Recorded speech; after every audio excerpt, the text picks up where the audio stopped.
Oh, the green is sick. Oh, this thing looks good.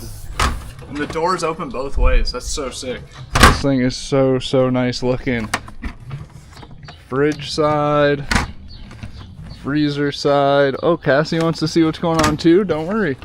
We can open both sides of it. Can't wait to get this thing inside the van. So let's get a tape out and see how it's gonna fit.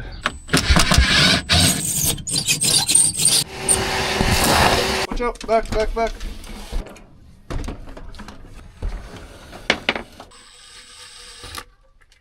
So this is the ICECO VL75PRO, a dual zone fridge that comes in an awesome olive green color that really suits all the colors in my van very well. Dual zone meaning that it has 2 zones in the fridge and you can set either one to whatever temps you want. So you can run one as a fridge, one as a freezer, both as fridges, both as freezers, or one turned on and one turned off. Making it really versatile and power friendly to be able to turn off one zone if you only have so many groceries inside one compartment of the fridge, and being able to have a freezer to store frozen meats and other frozen goods to be able to last you a long time off grid.